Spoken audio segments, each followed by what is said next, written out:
Welcome to the channel. Today I'm going to talk about the Kuhn VKM 240 topper. It is, strictly speaking, it's a shredder, but I've owned this since 2005, done fantastic service, done an awful lot of work, used it for verges, fields, paddocks, margins, all that type of thing, and having had it for a couple of decades now, I really just want to talk through issues regarding ownership, maintenance and operation. So in terms of ownership, it cost me around £3,000. I would think if it was sold today it would be similar sort of value. There's a reasonable demand. It's had no major breakdowns at all. The only things that it's required is I've just changed the flails, and I'll show you a piece of video just a little bit later, just showing how I went about changing them. But there's just one set of flails that's been changed in 20 years. The cost of that was probably 450 quid in total, and that's using new genuine Kuhn flails, new bolts, new nuts. And if you think that even having used the genuine items, you're talking about 450 quid over 20 years, it's next to nothing. It's been totally reliable, never let me down, never had to change the belts, change the gearbox oil about every 5 years, check it every year. There are some flaps at the back that occasionally, if you get caught up in something, they will get damaged, but I've tended to change those as needed, so I keep a stock of those. Yeah, I mean, there's the odd self-inflicted thing when I happened to set off one day with the stand down, that bent, but with the help of a big hammer, that soon got sorted. So yeah, and it works. It actually really does do what it needs to. It'll take quite a lot of stick. Straightforward paddocks are fine. The biggest issue you get with those is if you working for somebody else. I do quite a bit of contracting with it. Occasionally you'll pick up some wire or some barbed wire, something like that. That'll fly around the rotor, and it has damaged the paint a little bit in the past, but I just touched that up. I always, when I'm using it, if I'm going somewhere different, I always take some metal cutters that I can just snap anything and peel it out of the rotor. I mean, this one works on the basis of a horizontal rotor, 24 flails, works at 540. I always have it in 540E. It's the tractor is, strictly speaking, 115 horsepower, which is a bit overpowered for this. The maximum recommended power is 78, 80 horsepower. But I just think it's just, I mean, there's only myself that's ever used it, and I think you just have to go with the conditions, and just slow down. What you don't want to do is to overdo it, end up burning the belts out. But the flails rely on flying around at the right speed, so you're not doing anybody any favours by trying to overdo it. The actual setup is pretty straightforward. This one has got a hydraulic operation to move it out. So that's the topper setup in transport mode. Easy for getting through gateways. Then when you get to where you're going, just use your hydraulics to push the topper across. It comes out to the left, which means if you're running down a verge topping, you can. It's quite useful. The only problem I find is a bit tricky in that you're trying to look over your left shoulder whilst operating controls on the right, but you soon get used to that.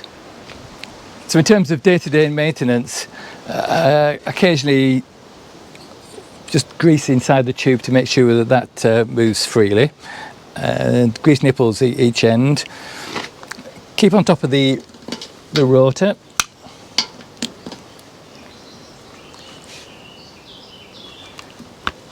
Little and often is usually the best thing with that.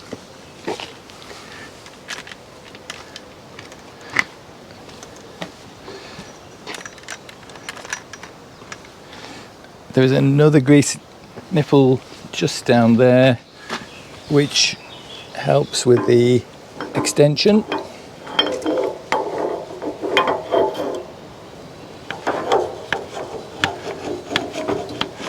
There's a tube that guides it across.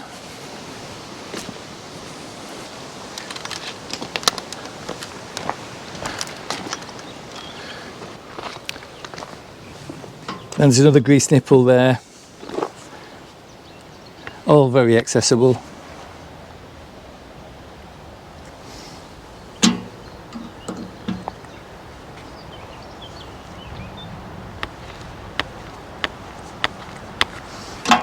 Never like to overdo it. So the belts underneath this cover here, just a few bolts to take out. There's actually 4 bolts there. So just whip those off.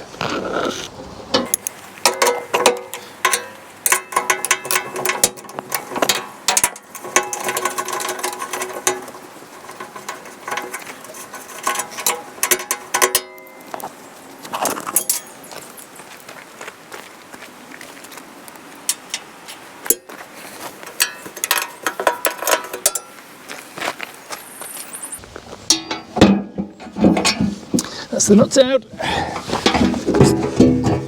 Ease it off.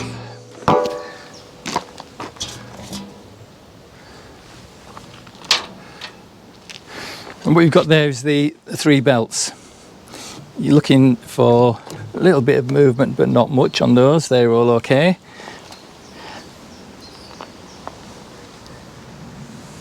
No signs of wear at all. So it's all good. If you needed to adjust the tension on the belts, there's adjustment in here.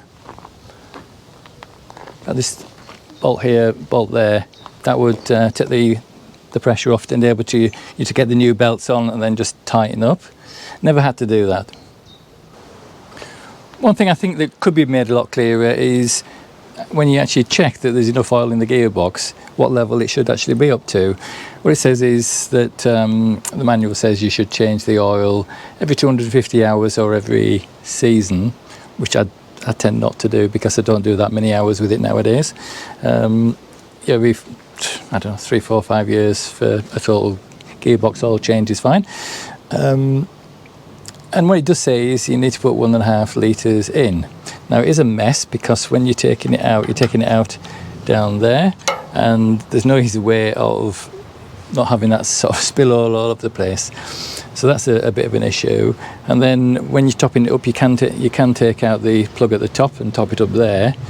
If you're putting in 1.5 litres, that's fine. You can measure that, you can put that in, you know you're right. But if you're just checking to make sure that it's topped up okay, there's nothing that tells you, or nothing I can find that tells you exactly what level you should be coming up to, whether it should be up to that level, or what. I tend to take out the bottom or the lower plug partially to make sure there's oil coming out there, and also I can dip it from that one.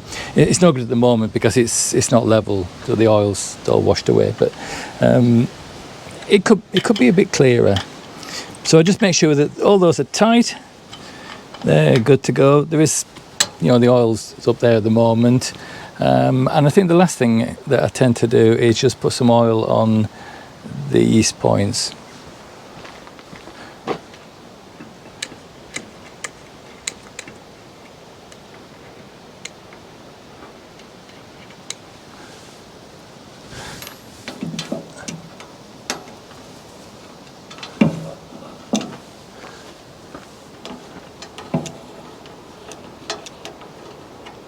Hopefully that'll work in a little bit.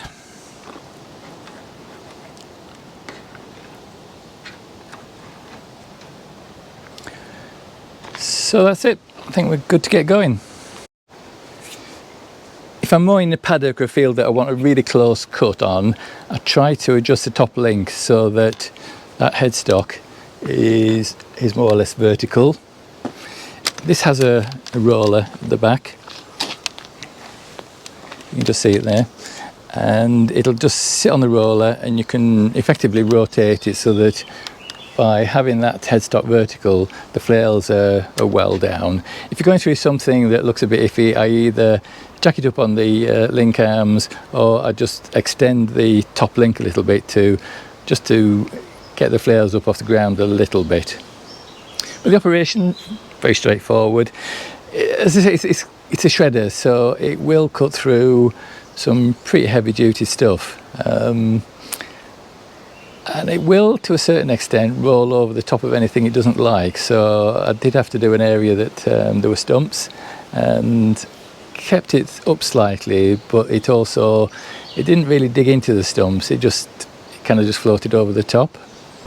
So to get the flexibility so the machine can go up and down without putting too much stress on, you can see here how these are both turned round so that they will slide up and down. That'll give you a reasonable amount of movement. Then after that, the flexibility comes in here. So I try to keep an eye on where the machine is on the ground and see where this is pivoting, and try and keep it moving rather than that being pushed right down into there, where obviously there's a lot of stress and pressure going on. But it works good in that respect.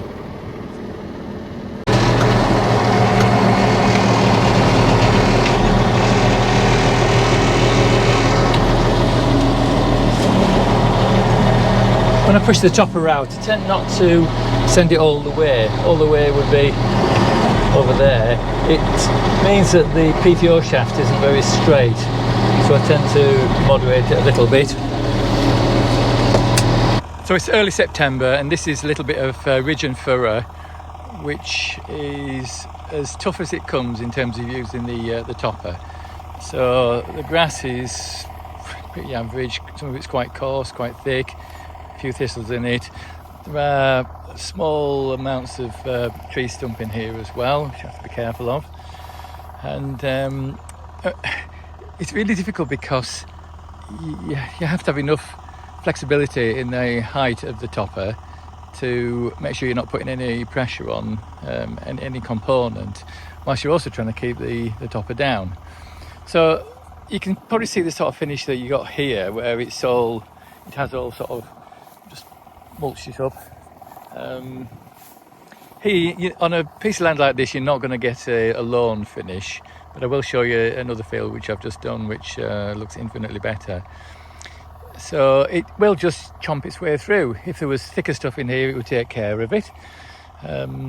So yeah, I'm quite happy with it. I don't think there's a better machine for this, because you do need all that flexibility. So this is an area that was topped a few days ago. The grass has started growing again, but the grass, when it was cut, was actually quite short, which can be really difficult for a flail topper to deal with. But I think particularly with the new flails, it's picked it up okay, leaves a decent finish. So I think what you've got really is two examples. The one we just showed you, which was some really rough ridge and furrow ground. It's riding not too bad, and here it is a much smoother, flatter field which had short grass, and I think it's done a good job.